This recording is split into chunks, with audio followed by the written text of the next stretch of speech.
Hi guys, welcome back to my coaching's YouTube video channel. I Hemant Pratap Singh here to explain you the further topic of demand. Lastly, we have discussed about the demand, law of demand, some assumptions and graphs. Today we are going to discuss about the topic exceptions to demand, some shifts in demand curve and learns about its graph. So if you guys have any query regards any topic, leave a message in my comment box. अगर आप सभी को video पसंद आती है तो ज़्यादा से ज़्यादा लाइक करें, शेयर करें और सब्सक्राइब करें। तो आइए देखते हैं exceptions to law of demand. Law of demand is considered to be a valid in most of the situations. बहुत सारी अगर हम लोगों ने पीछे देखा था कि लॉ ऑफ डिमांड क्या होता है, अगर किसी भी, मैं एक बार आपको रिकॉल करा देता हूँ, अगर किसी भी क्वांटिटी या किसी भी कमोडिटी का प्राइस अगर राइज होता है तो उसकी डिमांड फॉल होती है, एंड वाइस वर्सा, अगर उसका प्राइस राइज करता है तो डिमांड फॉल होती है, अगर उसका प्राइस फॉल होता है तो डिमांड राइज करती है। ये कंडीशंस है लॉ ऑफ डिमांड की जो हम लोगों ने पीछे पढ़ा था। बट इन सम केसेस, कुछ केसेस में क्या होता है, हम लोग क्या देखते हैं, we observe that more quantity of commodity is demanded at higher prices. Just उल्टा, कि ज़्यादा से ज़्यादा क्वांटिटी की डिमांड हायर प्राइसेस पे होने लगती है। ऐसा भी होता है हमारे प्रैक्टिकल लाइफ में। अगर आप सोच रहे होंगे कि ऐसा कैसे होता है, तो ऐसा भी होता है। और less of it is purchase at lower price, यानी जितना उसका कम प्राइस होगा उतना ही उसको लोग कम खरीदना पसंद करेंगे। एग्जांपल ले लेते हैं, प्रीशियस आइटम्स जैसे डायमंड है, ज्वेलरी है, एक्सेट्रा, विच बिल्ड्स स्टेटस सिंबल। अब मैं आपको एक एग्जांपल के थ्रू समझाता हूँ। जैसे कि मान लीजिए if you are in a party, अगर आप मान लीजिए किसी पार्टी में जाते हैं, वहाँ पे क्या होता है, लेडीज़ों में अक्सर ये चीज़ें चलती हैं, कॉम्पिटिशन चलते रहते हैं कि वो दूसरे को देखेंगे कि उन्होंने क्या पहना है, भाई कौन सा डायमंड नेकलेस पहना है या कौन सा उन्होंने ऑर्नामेंट पहना है, ऐसा प्रीशियस ऑर्नामेंट। तो वो उनसे पूछेंगे ज़रूर जाके कि भाई ऐसा क्या तुमने कितने का खरीदा है, तो उसको बताएंगे कि मैंने 10,000 का खरीदा, मान लिए सपोज। तो अगले दिन वो क्या करेंगे, आके उनको वो चीज़ पसंद आएगी। नेक्स्ट डे पे वो कोशिश करेंगे कि जब वो उसका प्राइस राइज हो जाए, यानी 10 के बजाय 15,000 रुपये का उसका प्राइस हो जाए, तो वो उसको खरीद के नेक्स्ट डे जब वो उनसे कभी भी मिलेंगे तो उसको बताएंगे कि मैंने उसको 15,000 का खरीदा। मतलब वो अपना स्टेटस सिंबल मेंटेन करने के लिए ये चीज़ हायर कॉस्ट पे खरीदेंगी। ये एग्जांपल मैंने आपको दे दिया है, डायमंड है, ज्वेलरी है, ऐसे बहुत सारे ऐसे प्रीशियस आइटम्स होते हैं या गिफ्ट गुड्स होते हैं। इन्हीं को एक टर्म और दिया गया है, आर्टिकल ऑफ स्नॉब अपील। ठीक है, अगर आप लोग को जानना है तो आप लोग मुझसे कमेंट बॉक्स में पूछ सकते हैं। आर्टिकल ऑफ स्नॉब अपील मैं आपको फिर भी एक छोटे से टर्म पे बता दे रहा हूँ। इसका मतलब यही होता है, स्नॉब अपील का यही मतलब होता है कि अगर किसी भी ऐसे प्रीशियस आइटम्स की डिमांड हायर रेट्स पे की जाए, तो यही आपने यहाँ पे जानना है कि इसी को बोलते हैं exceptions to law of demand. आइए हम लोग ग्राफ से समझते हैं। यही बात अगर हम लोग ग्राफ से देखें तो ग्राफ क्या कहता है, मान लीजिए ये जो लाइन जा रही है ये प्राइस लाइन है, और ये जो लाइन जा रही है ये डिमांड लाइन है। कमोडिटी की जो डिमांड हो रही है या क्वांटिटी जो डिमांड की जा रही है उसकी लाइन है। मान लीजिए आपका कोई भी प्राइस रहा P1 मान लीजिए हमने जो एग्जांपल दिया अभी पीछे 10,000 रुपये का डायमंड था, उसको एक लोगों ने परचेज किया।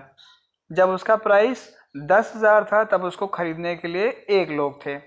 उसके बाद जब उसका प्राइस राइज होके 15,000 रुपये हुआ, यानी P2 पे पहुंच गया इस जगह पे, तो उसकी डिमांड बढ़ के कितनी हो गई, 2 हो गई, यानी उसको अब 2 लोग और खरीदने लगे। तो X2 shows the quantity demanded of commodity, here X1 shows the previous demand, यानी प्राइस 1, यानी प्राइस जब 10,000 था तब एक डिमांड होती थी, और जब प्राइस बढ़ के 15,000 हो गया, 15,000 हो गया, तो अब उसको 2 लोग एक्स्ट्रा और खरीदने लगे। So this shows the upward sloping of the graph. और हम लोगों ने लॉ ऑफ डिमांड में क्या देखा था, downward sloping of the graph, की जैसे जैसे प्राइस घटता है वैसे वैसे डिमांड बढ़ती है, और जैसे जैसे प्राइस बढ़ता है वैसे वैसे डिमांड घटती है। ये हम लोगों ने लॉ ऑफ डिमांड में देखा था। जबकि उल्टा ये अपवर्ड स्लोपिंग ग्राफ जा रहा है, यहाँ पे यही बता रहा है कि जब किसी भी कमोडिटी का प्राइस राइज होता है तो उसकी डिमांड ज़्यादा होती है, और ऐसा कुछ ही स्पेशल केसेस में होता है। आइए देखते हैं movement along the demand curve and shifts on the demand curve. अब यहाँ पे हम लोग समझेंगे कैसे मूवमेंट होता है डिमांड कर्व में और किस तरह से डिमांड कर्व शिफ्ट करता है।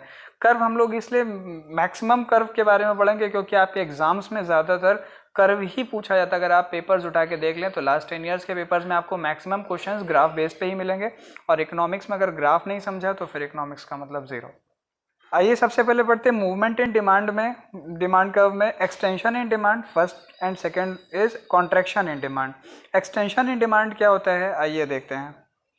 एक्सटेंशन इन डिमांड ये बताता है when the quantity demanded of a commodity rises due to fall in its price, other things remaining same. मैंने पिछले लास्ट लेक्चर में आपको ये बताया था कि अदर थिंग्स रिमेनिंग सेम, और इसके कुछ अजम्पशंस भी आपको मैंने बताए थे जो आपको याद रखना है।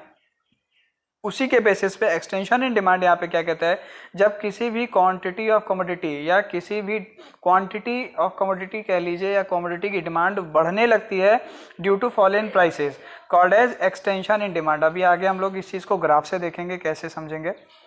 Contraction in demand, decrease in the quantity demanded of a commodity as a result of rise in its prices. देखिए यहाँ पे क्या बोल रहा है कि प्राइस के राइज होने पे क्वांटिटी ऑफ डिमांड या डिमांड किसी भी कमोडिटी की घट रही है, this is called as contraction in demand. Decrease in the quantity demanded of a commodity as a result of rise in its prices. और ये बात ये भी देखिए, अदर थिंग्स रिमेनिंग सेम। मैं बार बार आपको इस लाइन को रिकॉल कराता रहता हूँ क्योंकि इसके बिना कोई भी लॉ पॉसिबल नहीं होगा, कोई भी लॉ एप्लीकेबल नहीं होगा। आइए अब एक लाइन में देख लेते हैं। Movement down a demand curve is called rise in the quantity demanded और extension in demand, whereas on the other hand a movement up the demand curve is called contraction in demand. ठीक है, अब movement demand curve मतलब demand curve नीचे की तरफ जा रहा है, कॉल्ड है राइज इन क्वांटिटी डिमांडेड या extension in demand. On the other hand वहीं दूसरी तरफ movement up the demand curve यानी जो मूवमेंट ऊपर की तरफ हो रहा है डिमांड कर्व में, called as contraction in demand. और ये आगे आपको ग्राफ से समझाता हूं मैं। This graph explains everything in detail. आइए ग्राफ देखते हैं extension and contraction in demand का। ये हम लोग बेसिक प्राइस ले लेते हैं, प्राइस की लाइन है, this line shows the price and this line shows the quantity demanded of commodity. ये लाइन 300 रुपए का जो हमने जो प्राइस टैग ले रखा है इसको बेसिक मान लिया है। यहाँ से हम लोग सारी चीज़ें समझेंगे। ये जो 300 रुपीज़ की जो प्राइस है इस पे आपकी क्वांटिटी कितनी डिमांड हो रही है, 5। मान लीजिए आप 300 रुपए की कितनी टी शर्टें ले रहे हैं, एक टाइम पे 5 टी शर्टें ले रहे हैं। ठीक है, उसके बाद हुआ क्या कि अचानक से सडन क्या हो गया, प्राइस राइज कर गया, प्राइस राइज कर गया। जब प्राइस राइज कर गया 300 रुपए से टी शर्ट हो गई अब 400 रुपए की। ठीक है, तो 400 रुपए की टी शर्ट हो जाने पे हुआ क्या, आपने क्या देखा कि प्राइस जस्ट फॉल हो गया, यानी अब आप कितनी टी शर्ट ले पा रहे हैं, 4 टी शर्टें ले पा रहे हैं। ठीक है, और अगर यहीं से प्राइस फॉल हो गया, मान लीजिए 200 रुपए का प्राइस हो गया, कितने रुपए का, 200 रुपए का प्राइस हो गया, तो 200 रुपए के प्राइस यानी फॉल होने पे जब किसी चीज़ का रेट घटा तो उसकी वजह से उसकी डिमांड बढ़ गई, यानी अब 200 में आप कितनी टी शर्ट ले पा रहे हैं, 6 टी शर्ट ले पा रहे हैं। सो ये इक्विलिब्रियम पॉइंट यहाँ से हम लोग समझेंगे कि इस पॉइंट से जब ऊपर ग्राफ चढ़ा तब क्या हुआ और इस पॉइंट से जब नीचे ग्राफ गया तब क्या हुआ। यहाँ से डिमांड अगर आप देखें, इस पॉइंट से अगर आप डिमांड देखें तो डिमांड क्या हो रही है, घट रही है, क्योंकि ये 5 से 4 की तरफ जा रहा है। और यहीं इस तरफ अगर बढ़ रही है तो आप क्या देख रहे हैं, डिमांड एक्सटेंड हो रही है। इसी को बोला गया है एक्सटेंशन और कॉन्ट्रैक्शन इन डिमांड, यानी इस पॉइंट से जब ये ग्राफ ऊपर की तरफ चढ़ रहा है तो called as contraction in demand, क्योंकि डिमांड घट रही है, 5 से 4 टी शर्टें डिमांड हो रही हैं। जबकि दूसरी तरफ यानी नीचे की तरफ शिफ्ट हो रहा है तो called as extension in demand, क्योंकि यहाँ से 5 to 6 टी शर्ट्स रिक्वायर्ड हैं। अगर आपको इस ग्राफ में कोई भी परेशानी है समझने में तो आप कमेंट बॉक्स में मैसेज जरूर करें, मैं आपको दोबारा से इस वीडियो पे या इस ग्राफ पे एक लेक्चर अलग से बना के दूंगा। आइए शिफ्ट इन डिमांड कर्व देखते हैं। शिफ्ट इन डिमांड कर्व में 2 टॉपिक हैं, एक इंक्रीज इन डिमांड और एक डिक्रीज इन डिमांड। इंक्रीज और डिक्रीज और एक्सटेंशन कॉन्ट्रैक्शन में कई बार लोग पजल्ड हो जाते हैं, तो आप पजल्ड होने की जरूरत नहीं है। अभी वो भी लास्ट में आपको कंक्लूड करके दूंगा कि क्यों पजल्ड नहीं होना है, दोनों में क्या डिफरेंस है। Increase in demand, it refers to situation when the consumers buy larger amount of commodity at the same price। यहाँ पे देखिए क्या बोला, ये एक ऐसी कंडीशन है या एक ऐसी सिचुएशन है जहाँ पे कंज्यूमर्स बड़ी मात्रा में या larger amount of commodity demand करते हैं, वो भी सेम प्राइस पे। सेम प्राइस का मतलब है कि अगर 100 रुपए की टी शर्ट खरीद रहे थे 5, 100 रुपए की 4 ही टी शर्ट डिमांड करने लगे, या 100 रुपए की 3 ही टी शर्ट डिमांड करने लगे, यानी प्राइस का रोल यहाँ पे आपको समझते चलना है कि सेम है। It refers to a situation when consumers buy larger amount of commodity at the same price because of change in factors other than own price of quantity। मतलब ये बात आप समझ लें, उसके अदर फैक्टर्स चेंज हो रहे हैं, उसका प्राइस चेंज नहीं हो रहा है, other than its own price of quantity. यहाँ पे अदर फैक्टर्स चेंज हो रहे हैं, उसका खुद का प्राइस चेंज नहीं हो रहा है। अभी इसका भी ग्राफ मैं आपको आगे समझाऊंगा। और जबकि डिक्रीज इन डिमांड में क्या होता है, it refers to a situation when consumers buy a smaller quantity of quantity at the same price. यहाँ पर भी वही चीज है, सेम प्राइस, प्राइसिंग सेम है, सेम प्राइसिंग पे डिमांड बढ़ रही है और सेम प्राइसिंग पे ही डिमांड घट रही है, दोनों एक ही प्राइस पे हो रहा है। मैं बार बार प्राइस क्यों बोल रहा हूँ, इसका रीजन है, इसका लॉजिक है, आगे अभी आपको वो भी मिलेगा। आइए देखते हैं शिफ्ट इन डिमांड कर्व कैसे हो रहा है। यहाँ पे देखिए मैं बार बार क्या बोल रहा था, प्राइस सेम रहेगा, प्राइस क्या रहेगा, सेम रहेगा, सेम प्राइस पे ही सारी चीजें चल रही हैं।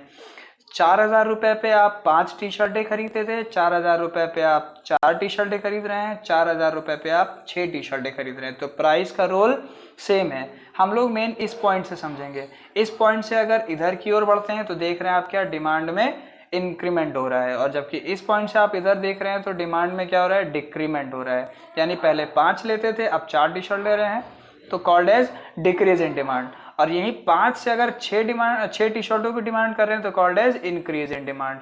यही आपको समझना है कि इंक्रीज इन डिमांड और डिक्रीज इन डिमांड में प्राइस का रोल सेम रहेगा, जबकि एक्सटेंशन और कॉन्ट्रैक्शन इन डिमांड में प्राइस का रोल वेरिएट हो रहा है। यहाँ पे अदर थिंग्स जो हम बोलते थे रिमेनिंग सेम, वो चेंज हो रही हैं, और वहाँ पे अदर थिंग्स रिमेनिंग सेम रहती थी। तो यहाँ पे ये जो रेड से जो ब्लू लाइन आपकी हो रही है, ये देखिए रेड से ब्लू की तरफ मैंने एरो बना दिया है, ये ब्लू वाली लाइन क्या शो कर रही है, इंक्रीज इन डिमांड, जबकि इस रेड से इस तरफ जो अगर लाइन शिफ्ट हो रही है D1, तो it is called as decrease in demand.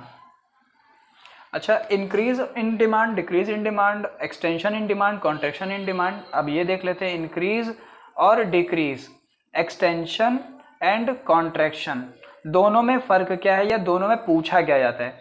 देखिए आपसे एग्जाम में जो पूछेंगे वो एग्जाम में पूछ लेते हैं differentiate between increase in demand and extension in demand.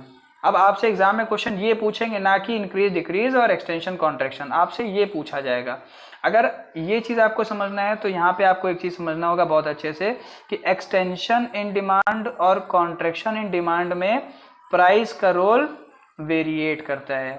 Price की वजह से या प्राइस के फ्लक्चुएशंस की वजह से डिमांड एक्सटेंड करती है या कॉन्ट्रैक्ट करती है, जबकि इंक्रीज इन डिमांड और डिक्रीज इन डिमांड में क्या होता है, प्राइस ऑलवेज सेम रहता है।